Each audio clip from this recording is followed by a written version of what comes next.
ఆదికాండం 22వ అధ్యాయం 1, 2, 3 వచనాలు చదువుకుందాం. ఆ సంగతులు జరిగిన తర్వాత దేవుడు అబ్రహామును పరిశోధించెను. ఎట్లనగా ఆయన అబ్రహామా అని పిలువగా అతడు చిత్తం ప్రభువా అనెను. అప్పుడు ఆయన, నీకు ఒక్కడైయున్న నీ కుమారుని అనగా నీవు ప్రేమించు ఇస్సాకును తీసుకొని మొరియా దేశమునకు వెళ్ళి అక్కడ నేను నీకు చెప్పబోవు పర్వతములలో ఒక దాని మీద దహన బలిగా అతను అర్పించమని చెప్పాను. తెల్లవారినప్పుడు అబ్రహాము లేచి తన గాడిదకు గంత కట్టి తన పనివారితో ఇద్దరిని తన కుమారుడైన ఇస్సాకును వెంటబెట్టుకొని దహన బలి కొరకు కట్టెలను చీల్చి లేచి దేవుడు తనతో చెప్పిన చోటికి వెళ్ళాను. చిన్న ప్రార్థన చేసుకుందాం. మమ్మల్ని మికిలిగా ప్రేమించిన మా ప్రియ పరలోకపు తండ్రి, మీ ఘనమైన శ్రేష్టమైన అత్యున్నతమైన నామానికి వందనాలు, స్తోత్రాలు చెల్లిస్తా ఉన్నాను ప్రభా. మరి ఒక పునరుద్ధాన దినాన్న మీ సన్నిధిలో చేరి మిమ్మల్ని ఆరాధించడానికి మీరు ఇచ్చినటువంటి సమయం కొరకు స్తోత్రం చెల్లిస్తూ ఉన్నాను. గడిచిన వారం అంతట్లో మీరు ఎక్కల చాటును భద్రపరిచారు, మీకు వందనాలు. నమ్మిక లేని మా జీవితాలను నమ్మి మా ఆయుష్కాలం పొడిగించినందుకు నీకు స్తోత్రం చెల్లిస్తూ ఉన్నాను.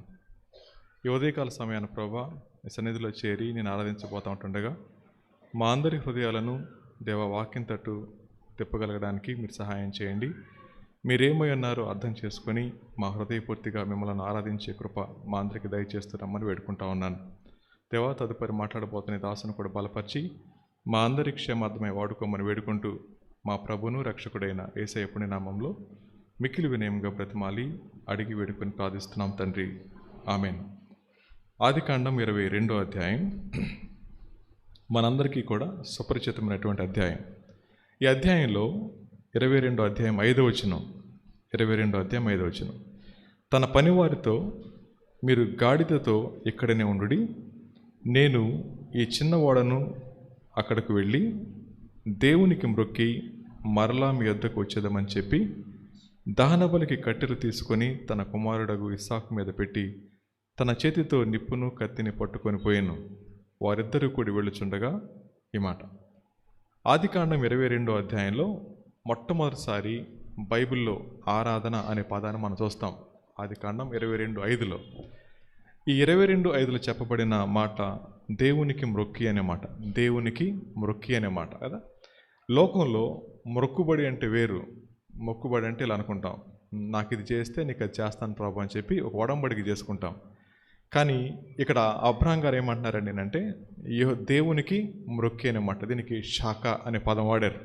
అర్థం ఏంటండి అంటే సాగిల పట్టం అని అర్థం, లేదా సమర్పించుకోవడం అని అర్థం. ఇప్పుడు ఈయన వెళ్తూ ఉన్నారు. ఎందుకు వెళ్తున్నారో మనకు తెలుసు. ఎందుకు వెళ్తున్నారు చెప్పండి. దేవుడు అబ్రహాం గారిని తన ఏకైక కుమారుడైన ఇస్సాకు గారిని బలివ్వమని చెప్పినప్పుడు ఆయన బయలుకి వెళ్తూ ఉన్నాడు.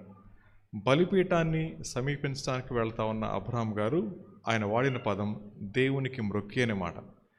దేవునికి మొక్కటం అనే విషయం మనకు అర్థమైనప్పుడు అక్కడ ఏముంటుందండి అంటే బలి ఉంటుంది, విధేయత ఉంటుంది, త్యాగం ఉంటుంది.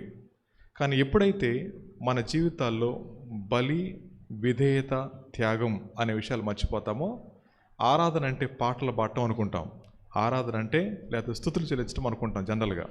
కానీ ఇక్కడ ఈయన చెప్పిన మాట ఏంటండి అంటే నేను వెళ్తున్నాను అనే మాట. ఎందుకు వెళ్తున్నాడు ఆయన? దేవుడు మాట్లాడారు, ఈయన బయలుదేరి వెళ్తా ఉన్నాడు. ఏమని మాట్లాడాడు దేవుడు? మొదటి వచనంలో ఆ సంగతులు జరిగిన తర్వాత దేవుడు అబ్రహామును పరిశోధించెను. మొదటి మాట. దేవుడు మనందరి జీవితాల్లో మన విశ్వాసాన్ని పరీక్షించేటటువంటి దేవుడు అన్నమాట. మన ఫెయిత్ని పరీక్షించేటటువంటి దేవుడు ఆయన పరీక్ష పెట్టేది విరగొట్టడానికి కాదు, దాన్ని పరిపూర్ణతలోకి తీసుకువెళ్ళడానికి మాత్రమే అన్నమాట. కొన్నిసార్లు మన విశ్వాస జీవితంలో అనేక సార్లు విశ్వాసానికి పరీక్షలు ఎదురవుతా ఉన్నప్పుడు కృంగిపోతూ ఉంటాం జనరల్గా. ఇక్కడ అబ్రహాం గారు చేసిన పని ఏంటంటే పరిశోధించను. ఎట్లనగా అబ్రహామా అని అతని పిలువగా అతడు చిత్తం ప్రభువా అనెను. అప్పుడు ఆయన, నీకు ఒక్కడయ్యున్న నీ కుమారుని అనగా నీవు ప్రేమించు ఇస్సాకును తీసుకొని మొరియా దేశమునకు వెళ్ళి అక్కడ నేను నీతో చెప్పబో పర్వతములలో ఒక దాని మీద దహన బలిగా అతన్ని అర్పించమని చెప్పాను. మొట్టమొదటి మాట ఏంటంటే దేవుడు సర్వాధికారి అనే దేవుడు మన నుంచి కోరుకునేది సంపూర్ణ విధేయతను అన్నమాట. మన దేవుడు ఎవరు చెప్పండి?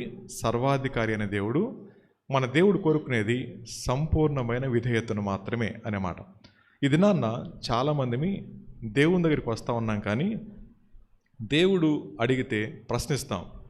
దేవుణ్ణి అడిగినప్పుడు ప్రశ్నించడం కాదు, ఆయనకు లోబట్టం నేర్చుకోవాలి. అబ్రహాం గారు నేర్పించిన పాఠం ఏంటంటే, ఆరాధనలో మొట్టమొదటిగా ఉండేది సంపూర్ణమైన విధేయత మాత్రమే అన్నమాట. సంపూర్ణంగా ఆయనకి సమర్పించుకోకుండా ఆరాధించడం అనేది ఎప్పటికీ సాధ్యం కాదు. అందుకని నేను అన్నాడు, నీకొక్కడై ఉన్న కుమారుని తీసుకుని బయలుదేరు అని చెప్పన్నారు. ఆయన మనసులో ఉన్న అభిప్రాయం ఏంటో తెలుసా అండి? దేవుడు సర్వాధికారి అయినటువంటి దేవుడు, ఆయన మన నుంచి కోరుకుంటా ఉంది సంపూర్ణమైన విధేయత మాత్రమే అన్నమాట. సర్వాధికారి అయిన దేవుడు ఏది కూడా మనకి తెలియకుండా చేసేవాడు కాదు, లేదా ఆయన మనకి నష్టం చేసే దేవుడు కాదు. ఆయన ఒక్కడై ఉన్న కుమారుని తీసుకుని బయలుదేరన్నాడు. బయలుదేరమనగానే ఏమంటే చెప్పండి, ఆయనకి మనసులో చాలా ఆలోచనలు వచ్చిండొచ్చేమో. కానీ అబ్రహాం గారు నేర్పించే పాఠం ఏంటంటే, నేను ఆరాధించడానికంటే ముందుగా ఏం నేర్చుకున్నా? నేను దేవునికి సంపూర్ణంగా విధేయత చూపించడం నేర్చుకున్నాను అన్నమాట. రైట్? విధేయత అనే మాటకు అర్థం ఏంటంటే, నా గురించి తక్కువగా ఆలోచిస్తూ ఎదుటివారి గురించి ఎక్కువగా ఆలోచిస్తూ ఆయనకి సాగిలి పట్టాన్ని విధేయత అని చెప్పంటాం.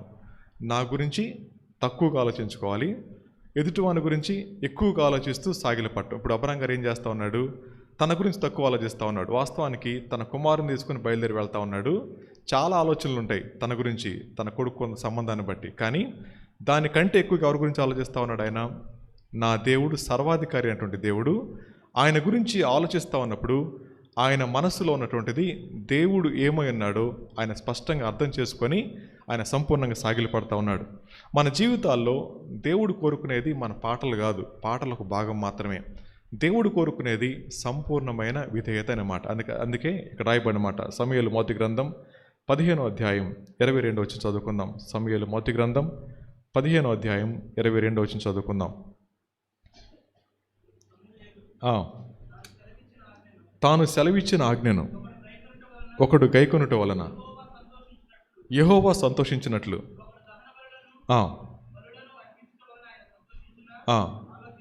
చాలు. సో మొదటి మాట, దేవుడు మనతో మాట్లాడుతూ ఉంది, విధేయత లేని ఆరాధన దేవునికి అయిష్టమైంది. విధేయత లేని ఆరాధన దేవునికి అయిష్టమైంది అన్నమాట. ఆరాధించే మనం దేవుని యొక్క సంపూర్ణమైన ఆధిపత్యానికి అప్పగించుకోకపోయినా, ఆరాధించే మనం సంపూర్ణంగా ఆయన సన్నిధిలో సాగిలపడకపోయినా, మనం చేసే ఆరాధన దేవునికి అయిష్టమైంది అన్నమాట. అనేక సార్లు మనం ఏం చేస్తామండి అంటే, ఈ చిన్న విషయాన్ని మనం మర్చిపోతూ ఉంటాం. ఆరాధన అనే పదాన్ని మొట్టమొదటిగా ఇక్కడ దేవుడు ప్రస్తావించినప్పుడు ఆ చిన్న దాన్ని ఏమంటారంటే వేదన ఒకసారి ఆలోచించండి. అబ్రహాం గారు బలిపీఠాన్ని సమీపిస్తూ ఉన్నప్పుడు దేనికోసం వెళ్తున్నాడు? ఆయన తను అత్యంతంగా ప్రేమించేటటువంటి కుమారుని ఇచ్చేయడానికి, ఆయన ఆరాధించడానికి వెళ్తూ ఉన్నాడు. మనం ఎందుకు వస్తున్నాం? ఆరాధన అనగానే 4 పాటలు నోట్లు వేసుకొని 4 మాటలు నోట్లు వేసుకొని చేస్తూ ఉన్నాం. అలా కాకుండా దేవుడు కోరుకుంటా ఉంది, నేనేమై ఉన్నానో, నేనేం కోరుకుంటా ఉన్నానో మన జీవితాల్లో మనకు అర్థం కాకపోతే దేవుడు కోరుకునేది మనం చేసే ఆరాధన కేవలం మాటలకు మాత్రం పరిమితం అవుతుంది. అందుకని మన ఆరాధనలో చివరి మాట ఏమంటని చెప్పండి? ఏమీ ఇయ్యలేను ప్రభా, ఏం చేయలేను ప్రభా. చివరికి ఏం చేస్తాం? ఒకటి మాత్రం ఎత్తి పట్టుకుంటాం. ఏంటది? రక్షణ పాత్రను చేత పట్టుకొని ఇచ్చేస్తాను ప్రభా అంటాం. ఏమి ఇయ్యలేమో దేవునికి, ఏమి చేయలేమో దేవునికి. దేవునికి ఇవ్వాల్సిన మన దగ్గర ఏమీ లేవంటారా? మన హృదయంలో ప్రథమ స్థానాన్ని మనం ఇవ్వగలుగుతున్నామంటారా? చదవండి ఒకసారి పేతురు రాసిన పత్రిక, 2వ పత్రిక 3:15 చదవండి. పేతురు రాసిన పత్రిక, మొదటి పత్రిక 3:15 చదువుకుందాం.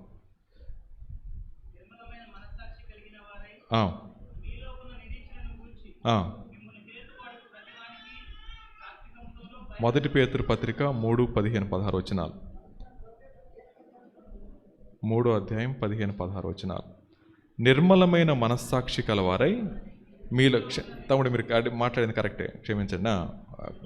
మనస్సాక్షి కలవారై మీలో ఉన్న నిరీక్షణను గూర్చి మిమ్మును హేతువు అడుగు ప్రతివానికి సాత్వికముతోనూ భయముతోనూ సమాధానం చెప్పుటకు ఎల్లప్పుడూ సిద్ధముగా ఉండి, మీ హృదయముల యందు క్రీస్తును ప్రభువుగా ప్రతిష్ఠించండి. అండర్లైన్ చేసుకుందాం.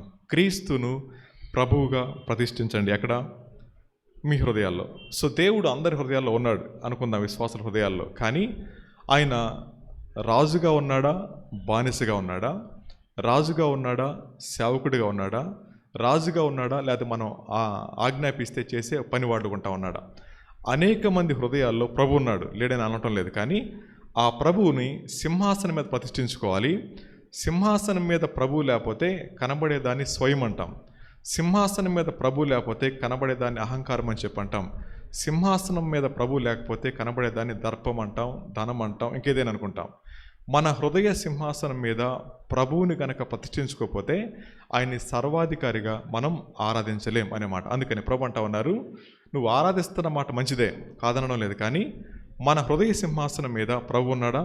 ప్రభు ఉంటే మనం ఏం చేస్తామంటే బలి ఇవ్వడానికి ఇష్టపడతాం, విధేయత చూపించడానికి ఇష్టపడతాం, త్యాగాన్ని చూపించడానికి ఇష్టపడతా ఉంటాం. ఈయన వెళ్తున్నాడు, ఎక్కడికి వెళ్తున్నాడు? ఆయన ఇప్పటిదాకా కూర్చున్నాడు, బాబుతో ఆడుకుంటా ఉన్నాడు, ఇస్సాకు గారితో ఆడుకుంటా ఉన్నాడు. ఆడుకుంటున్న ఇస్సాకు గారి ప్రభు అన్నాడు, తీసుకెళ్ళి బలి చేయని చెప్పన్నాడు. అక్కడ వాడిన పదం యెహోవాకు మొక్కిలే, దేవునికి మొక్కి అనే మాట. సో దేవునికి మొక్కడం అనే మాట దగ్గర మనం చెక్ చేసుకోవాల్సిన విషయం ఏంటండి అంటే, నా హృదయంలో ప్రభు ఉన్న మాట వాస్తవమే, కానీ ఆయన సింహాసనం మీద ఉన్నాడా, ఈ పక్కన ఉన్నాడా, ఈ పక్కన ఉన్నాడా, కింద ఉన్నాడా? చాలామంది హృదయాల్లో ప్రభు సింహాసనం మీద ఇప్పుడు దిగిపోయారు. ప్రభువుని సింహాసనం మీద దించేసాం. అందుకని దేవుణ్ణి ఎప్పుడైతే సింహాసనం మీద దించేస్తూ ఉంటామో మన జీవితాల్లో కనబడేది నేను అనే మాట నేను అనే మాట కనబడుతుంది. మన జీవితాల్లో నా ఇష్టం అనే మాట కనబడుతుంది. మన జీవితాల్లో నాకు తెలియకుండా అనే మాట కనబడుతూ ఉంటుంది.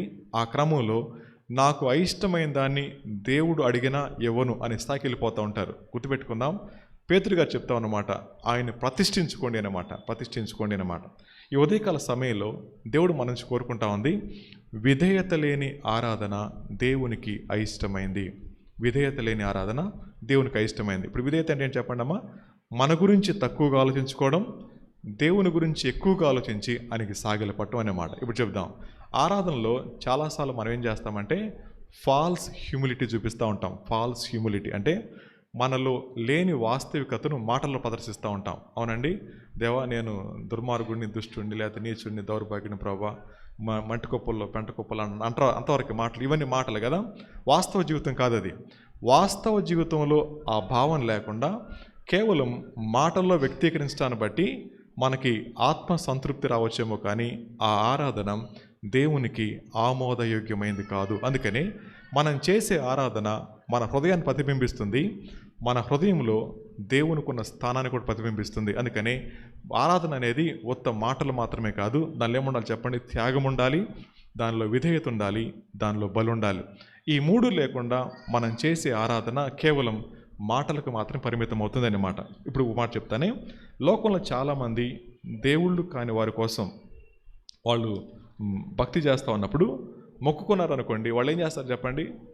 ఆ మొక్కు తీర్చుకోవడానికి వాళ్ళు ఎంతైనా సాహసం చేస్తూ ఉంటారు.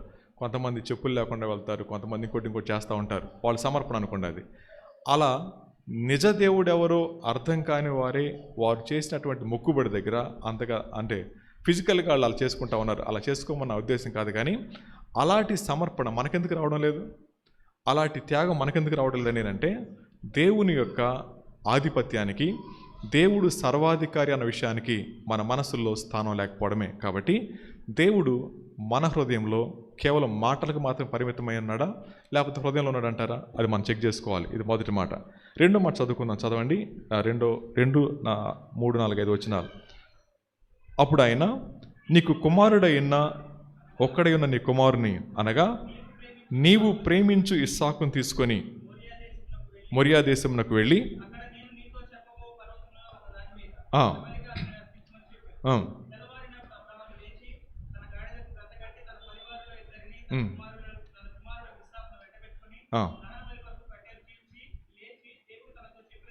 చాలు. రెండో మాట, దేవుడు మన జీవితాల్లో అత్యంత ప్రియమైన దానికంటే మొదటి స్థానాన్ని కోరుకునే దేవుడు ఆయన.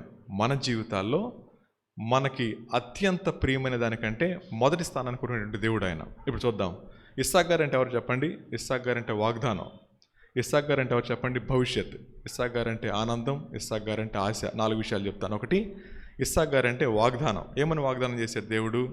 నీ జనాన్ని విస్తరింపు చేస్తా అన్నాడు. రెండోది ఆయన ఆశ. రెండోది ఆయన ఆనందం. మూడోది ఆయన భవిష్యత్తు. ఈ 4 విషయాలను ప్రభు అంటా ఉన్నాడు, బలిపీఠం మీద పెట్టగలవా అనే మాట. ఇప్పుడు చెప్దాం, మన జీవితాల్లో మన భవిష్యత్తు ఏంటి చెప్పండి. మన భవిష్యత్తు ఏంటి? మన జీవితాల్లో మన ఆనందం ఏంటి? మన జీవితాల్లో మన ఆశ ఏంటి? మన జీవితాల్లో దేవుని వాగ్దానం ఏంటి? దేవుడు వాగ్దానం కంటే గొప్పవాడు, భవిష్యత్తు కంటే గొప్పవాడు, మన ఆనందం కంటే గొప్పవాడు, మన ఆశ కంటే గొప్పవాడు. ఇలాంటి పరిస్థితుల్లో మనుషుల ఆలోచన ఎలా ఉంటుందో చెప్తాను. ఒక ఊర్లో ఒక మీటింగ్ వెళ్ళినప్పుడు అక్కడ పాస్టర్ గారు చెప్పిన మాట ఏమన్నారంటే, మా సంఘంలో ఒక ఆయన చనిపోయారండి అన్నాడు. అయ్యో నిజమా అని చెప్పన్నాను. ఆయన చనిపోయినందుకు బాధ లేదు, కానీ ఆవిడ ఇలా అంటుందంట, ఏమందంటే, మన ఊర్లో చాలామంది, మన సంఘంలో చాలామంది ముసలోళ్ళు ఉన్నారుగా, మా ఆయన తీసుకున్నాడే దేవుడు అందంట ఆవిడ. నిజంగానే ఆయన మానేసింది, చర్చి మానేసింది ఆవిడ. నిజంగా చర్చి మానేసింది ఆవిడ. మన సంఘంలో చాలామంది ముసలోళ్ళు ఉన్నారుగా, మా ఆయన ఎందుకు తీసుకోవాలి, చర్చి మానేసింది. అర్థమవుతుందండి. ఇప్పుడు ఏం చెప్పండి, ఆ హృదయంలో ఏమని చెప్పండి, ముసలోళ్ళు చచ్చిపోయినా పర్లేదు కానీ నేను మాత్రం బతికుండాలని. అంటే చావు అనేది ముసలోళ్ళకి కుర్రోళ్ళకి సపరేట్ ఉంటుందా? లేదు కదా.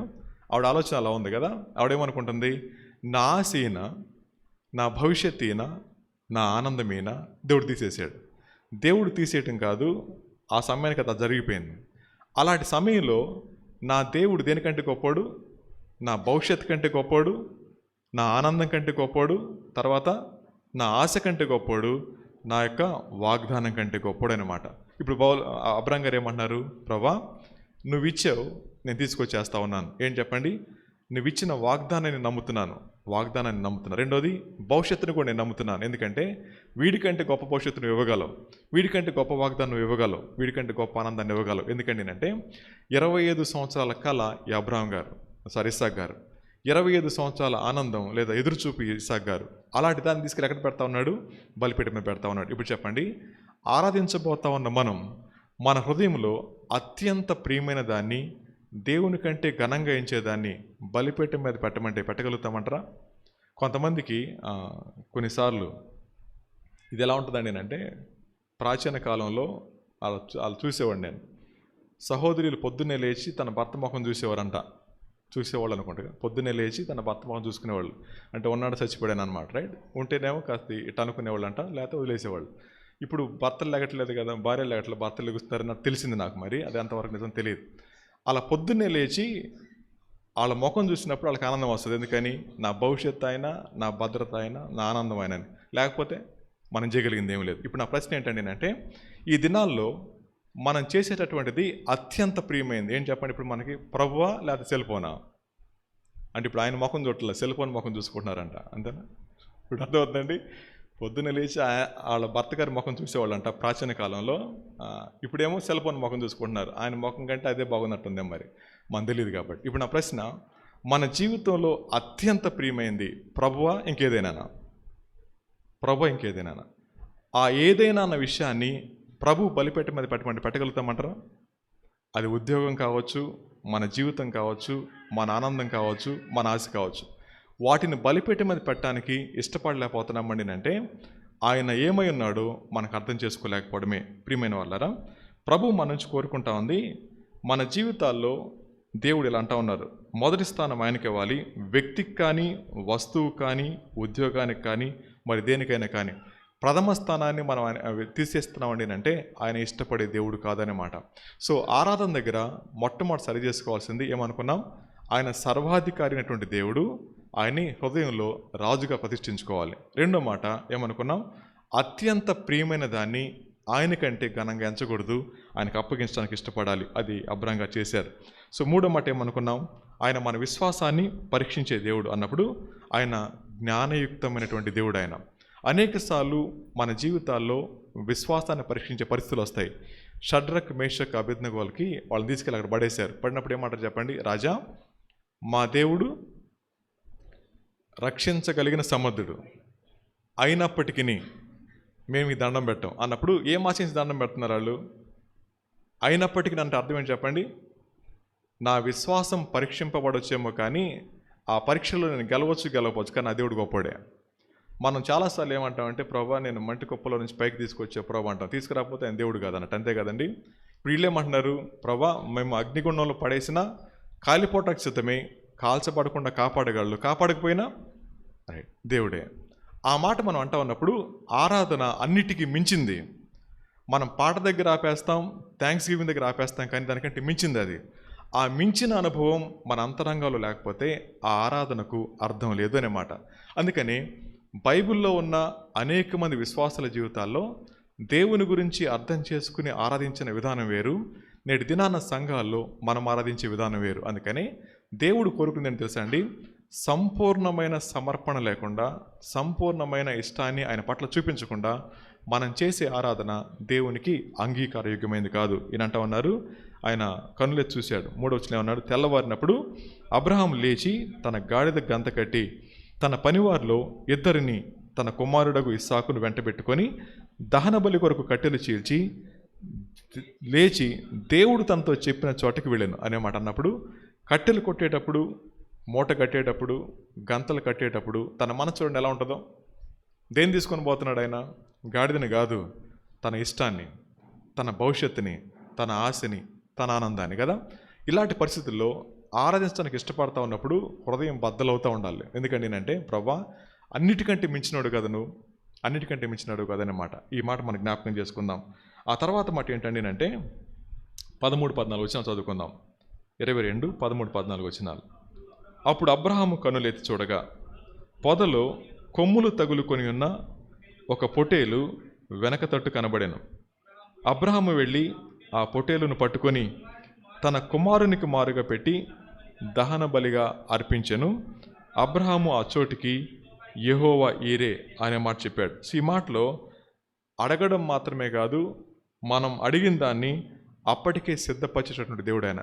దేన్ని మనం అడుగుతా ఉన్నాడో దాన్ని ఆయన ఆల్రెడీ సిద్ధపరిచాడు కదా. అడిగింది ఎవరిని? దేవుడు ఇస్సాకు గారిని కదా. ఏం సిద్ధపరిచాడు అక్కడ? బలి కోసం సిద్ధపరుస్తూ ఉన్నాడు. మనందరి కోసం తన ప్రియకుమార్ని సిద్ధపరిచారు, మనందరి స్థానంలో బలవడానికి.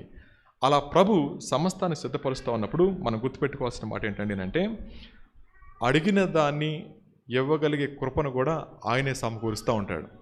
ఆయన ఏదైతే అడుగుతూ ఉన్నారో అడిగిన దాన్ని ఇవ్వడానికి కావాల్సిన కృప కూడా ఎవరు ఇవ్వాలి?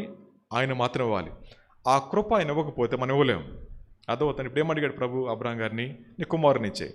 ఆ కుమారుని ఇవ్వాలంటే ఏం కావాలా? ఇచ్చే మనసు కావాలి, అటువంటి కృప కూడా కావాలి. ఆ ధైర్యం మనకు లేకపోతే చేయలేము.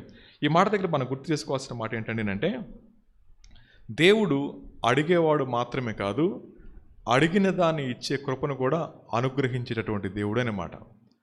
అడిగేవాడు మాత్రమే కాదు, అడిగిన దాన్ని ఇచ్చే కృప కూడా ఆయన అనుగ్రహించకపోతే మనం ఇవ్వలేము. అర్థమవుతుందండి. ఈ 3వ మాట దగ్గరికి వచ్చేటప్పటికి అబ్రహాం గారు వెళ్తూ ఉన్నాడు. వెళ్తూ ఉన్న సమయంలో మనం గుర్తుపెట్టుకోవాల్సిన మాట ఏంటండి అంటే, బలి అనేది ఇక శాశ్వతంగా తన కుమారుని దూరం చేసుకోవడమే. అలాంటి సమయంలో వచ్చిన మాట జ్ఞాపకం చేస్తాను. లోకంలో ఉన్న విగ్రహాలు బయటకు కనబడతాయి, మనలో ఉన్న విగ్రహాలు బయటకు కనబడవు. అర్థమవుతుందండి.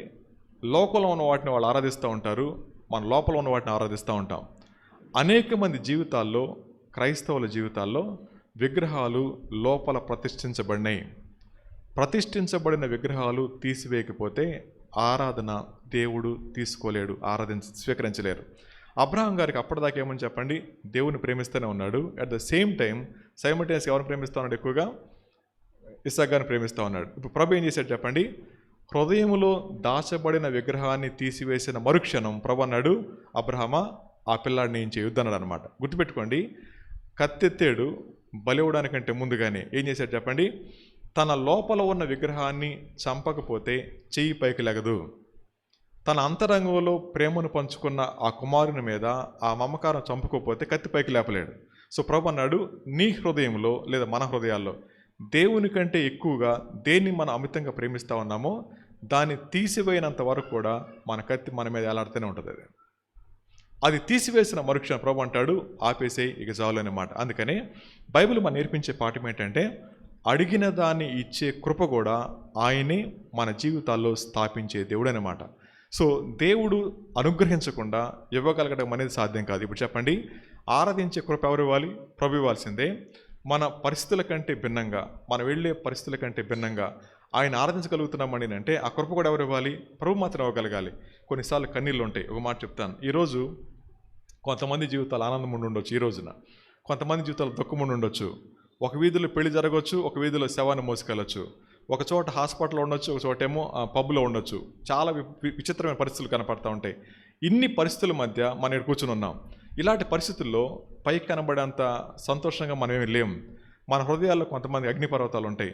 అయినప్పటికీ మనం ఏం చేయగలుగుతున్నాం చెప్పండి? ఆయన మనం ఆరాధించగలుగుతా ఉన్నాం. ఎలా ఆరాధించగలుగుతా ఉన్నాం? అలాంటి పరిస్థితుల్లో కూడా నీవు దేవుడు అనే మాట చెప్పగలుగుతున్నామని అంటే అది ఆయన అనుగ్రహించే కృప మాత్రమే. అందుకని అడిగిన దేవుడు ఇచ్చే దేవుడు, కోరుకున్న దేవుడు అనుగ్రహించే దేవుడు కూడా అనే విషయం మనకు అర్థమైతే ఆయన ఎటువంటి పరిస్థితుల్లో కూడా మనం ఆరాధించడానికి వెనకాడలేం. ప్రియమైన వాళ్ళారా, అబ్రహాం గారు బయలుదేరి వెళ్తా ఉన్నాడు. బయలుదేరి వెళ్తున్నప్పుడు తను నలిగిపోతా ఉంది.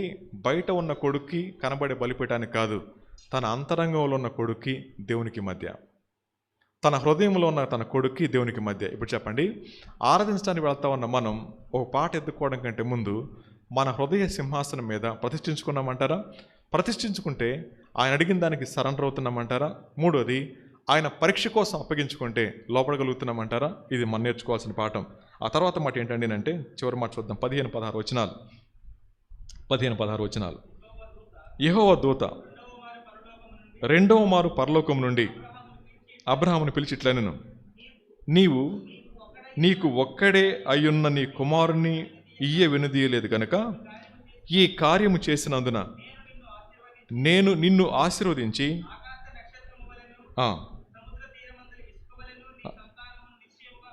చాలు.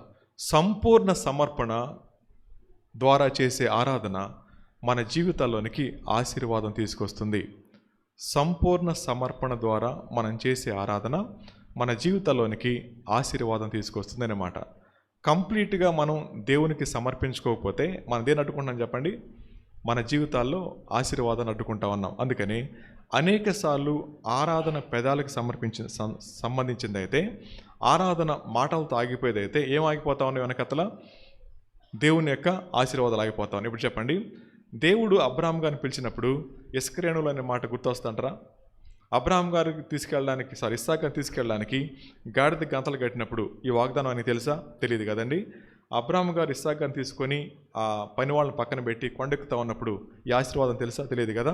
సో ఆరాధనలో ఉన్న మెట్లు మనం జ్ఞాపకం చేసుకుంటా ఉంటే ఆయన సంపూర్ణ ఆధిపత్యానికి అప్పగించుకొని మనకు అత్యంత ప్రియమైన దాన్ని కంటే పక్కన పెట్టి ప్రభువుని జ్ఞాపకం చేసుకొని మన విశ్వాసాన్ని పరీక్షకు అప్పగించుకోవడానికి ఇష్టపడి ఆయన అడిగిన దాన్ని సమకూర్చినప్పుడు సంతోషంగా స్వీకరించి మనం అర్పించగలిగితే అప్పుడు ఆయన అంటున్నమాట ఏమన్నా చెప్పండి? సంపూర్ణ సమర్పణతో చేసే ఆరాధన మనకేం తీసుకొస్తామా? సంపూర్ణమైన ఆశీర్వాదం తీసుకొస్తుంది అన్నమాట, రైట్? సో దీనిలో మనం ఈరోజున ఇలా ఆలోచిద్దాం. ప్రభా, నన్ను పరిపాలించే దేవుడు మాత్రమే కాదు, నా హృదయంలో ఎలా ఉన్నాడు చెప్పండి? ప్రథమ స్థానం ఉన్నటువంటి దేవుడు అని చెప్పగలుగుతామంటారా? అలా చెప్పగలగాలని అంటే గుర్తుపెట్టుకోవాల్సింది, అడిగింది నన్ను, సమకూర్చింది ఆయన. అడిగింది అబ్రహాం గారిని, సమకూర్చింది గొర్రెపిల్లని కదండి. అలాగే ప్రభు మనం అడిగిన మాట వాస్తవమే, కానీ మనకు బదులుగా మన స్థానం ఎవరిని అప్పగించాడు? ఆయన తన ప్రియకుమారుని కదా. అది మనం చూసుకొని మనం ముగిద్దాం. ఫిలిప్పీలకు రాసిన పత్రిక 2వ అధ్యాయంలో, ఫిలిప్పీలకు రాసిన పత్రిక 2వ అధ్యాయంలో మనందరూ తెలిసిన మాటే చూద్దాం. క్రీస్తు యేసునకు కలిగిన మనసు 5వ వచనం, మీరును కలిగి ఉండండి. ఆయన దేవుని స్వరూపం కలిగిన వాడయుండి దేవునితో సమానముగా ఉండుట విడిచిపెట్టకూడని భాగ్యమని ఎంచుకోలేదు, కానీ మనుష్యుల పోలికగా పుట్టి దాసుని స్వరూపం ధరించుకొని తను తాని రిక్తునిగా చేసుకొనెను అన్నమాట, రైట్? ఇస్సాకు గారు కట్టెలు మోసుకొని వెళ్తున్నాడు, నా ప్రభు సిలువ మోసుకొని పోయారు. ఈయన చేతులు కట్టేశారు, ఆయన చేతుల్లో శీలలు కొట్టారు. ఆయన మౌనంగా ఉన్నాడు, ఈయన మౌనంగా భరించాడు. అన్నప్పుడు నాకు బదులుగా నా స్థానంలో ప్రాణం పెట్టడానికి ఇష్టపడిన ప్రభు అంటాం అన్నమాట, నేను నీ కోసం అప్పగించుకున్నాను, మరి నా కోసం నువ్వు చేసే పని. ఆ తర్వాత మాట చూడండి, అద్భుతంగా ఉంటుంది. ఆయన రిక్తునిగా చేసుకున్నాను, మరియు ఆయన ఆకారమందు మనుష్యుడిగా కనబడి మరణము పొందినంతగా, అనగా సిలువ మరణం పొందినంతగా విధేయత చూపిన వాడే. అదే కదా మనం అనుకున్న మొదటి మాట. విధేయత అంటే ఏం చెప్పండి? మన గురించి తక్కువగా ఆలోచిస్తూ ఎదుటి వారి గురించి ఎక్కువగా ఆలోచిస్తూ వారిని ప్రోత్సహించేదాన్ని విధేయత అని చెప్పంటాం. మళ్ళీ చెప్తాను, మన గురించి తక్కువగాను ఎదుటి వారి గురించి ఎక్కువగాను వాళ్ళని ప్రోత్సహించే విధంగా ఉండేదాన్ని విధేయత అంటారు. విధేయత చూపిన వాడై తను తగ్గించుకొనెను. అందుచేత తగ్గించుకోవడం అనేది హీనపరచుకోవడం కాదు. తర్వాత చాలా అద్భుతంగా ఉంటుంది. అందుచేత పరలోకమందున్న వారిలో కానీ, భూమి మీద ఉన్నవారిలో కానీ, భూమి క్రింద ఉన్నవారిలో కానీ ప్రతివాని మోకాలు యేసునామం నొంగునట్లు ప్రతివాని నాలుకయు తండ్రి అయిన దేవుని మహిమార్థమై యేసుక్రీస్తు ప్రభును ఒప్పుకున్నట్లు దేవుడు ఆయనను అధికముగా హెచ్చించెను అన్నమాట కదా. హ్యూమిలియేషన్ అండ్ ఎగ్జాల్టేషన్ 2 మాటలు కదా. లోకం ఆయన్ని హ్యూమిలియేట్ చేసింది, అవమానానికి అప్పగించింది. ప్రభు ఆయన్ని ఘనంగా హెచ్చించారు. సో మన జీవితాల్లో ఆరాధించే క్రమంలో ఎలా ఉంటుందండి అంటే, మనం హ్యూమిలేట్ అయినట్టు అనిపిస్తూ ఉంటాం. ఎలా తగ్గించుకుంటాను, నేను అధికారిని కదా, లేకపోతే నేను ఇంకోటి కదా, తగ్గించుకోవడం చేత కావట్లేదు కదంటే, హ్యూమిలియేషన్ అనేది లోకం కనుక ఒకవేళ అలా చూడగలిగితే, హీనపరుచుకున్నట్లయితే ప్రభు అంటా ఉన్నాడు, ఎగ్జాల్ట్ చేసేవాడిని నేను అనే మాట. ఈ మాట మనకు జ్ఞాపకం చేసుకున్నప్పుడు అబ్రహాం గారు అప్పగించుకున్నాడు, ప్రభు ఏం చేశాడు, ఆశీర్వాదంగా మార్చాడు. ఆ మధ్యలో ఉన్న భాగాన్ని ఏమంటామండి అంటే ఆరాధన అని చెప్పంటాం. ఆ పెయిన్ లేకపోతే, ఆ యాగిని లేకపోతే, ఆ ప్యాషన్ లేకపోతే దేవుణ్ణి ఆరాధించడం అనేది కేవలం మాటలతో పరిమితమవుతుంది, కానీ అది హృదయపూర్వకమైన ఆరాధన కాదు. అందుకే ప్రభు అన్నాడు, నీ పూర్ణ హృదయంతోనూ, నీ పూర్ణ ఆత్మతోనూ, నీ పూర్ణ వివేకంతోనూ, నీ పూర్ణ బలముతోనూ ఆయన ఆరాధించాలన్నమాట. ఈ 4 కలిస్తే ఆరాధన, ఈ 4 కలిస్తే మనం నీ పూర్ణ హృదయంతో, నీ పూర్ణ బలంతో, నీ పూర్ణ వివేకంతో, నీ పూర్ణ ఆత్మతో అన్నప్పుడు అక్కడ ప్రభు ఆత్మ వేరు, మన ఆత్మ వేరు కదండి. అందుకే సమరస్థితి అంటారు, ఆయన దేవుడు ఆత్మ కనుక అక్కడ పెద్ద ఉంటుంది, కింద నువ్వు ఎలా ఆరాధించాలి, ఆత్మతోను సత్యంతో అన్నప్పుడు అవన్నీ కలిస్తేనే ఆరాధన అన్నప్పుడు ఈ 4 కలవకుండా మనం చేసే ఆరాధన దేవునికి ఆమోదయోగ్యమైనది కాదు. అందుకని ఈ ఉదయకాల సమయంలో ప్రభు మనతో మాట్లాడిన దాన్ని బట్టి ఆయన ఆధిపత్యానికి అప్పగించుకుంటూ, మన ఆశ ఆయనగా చేసుకుంటూ, ఆయన అడిగిన దాన్ని ఇవ్వగలిగే సామర్థ్యం ఇచ్చే కృప కలిగిన దేవుడు కాబట్టి దాన్ని బట్టి ఆయన ఆరాధిస్తూ, ప్రభా ఎంత గొప్ప దేవుడు నా దేవుడు అయినప్పుడు నాకు బదులుగా నా స్థానంలో మీరే ఈ లోకానికి వచ్చి నా కోసం ప్రాణం పెట్టారు. ఆయన చూపించినటువంటి ఆ విధేయత దగ్గర, ఆయన చూపించినటువంటి ఆ ప్రేమ దగ్గర కనీసం కొంతన్నా సరే మన జీవితాలు చేయగలిగినట్లు ఆలోచించగలిగితే మన ఆరాధన జీవితం మారిపోతుంది. మన జీవితంలో చాలా విషయాలు డీథ్రోన్ అవుతాయి. లేకపోతే మన హృదయ సింహాసనం మీద వాటన్నిటిని పెట్టుకొని, ప్రభువుని ఎక్కడో చిన్న మూలను పెట్టుకొని, ఆదివారం మాత్రమే ఒకటి పైకెత్తుకొని చేతపట్టుకొని ఆరాధిస్తున్నాను ప్రభు అంటే మేబీ మనం తృప్తిగా ముగించవచ్చేమో, కానీ పరలోకం ఎప్పుడు కూడా దుఃఖపడతానే ఉంటుంది. అందుకని పరలోకం దుఃఖపడే విధంగా కాకుండా ఎప్పటికైనా మన హృదయ సింహాసనం మీద ఆయన ప్రతిష్ఠించుకుని ఆరాధన చేద్దాం. తల వంచండి, కళ్ళు మూసుకోండి, దేవుని ఆరాధన చేద్దాం.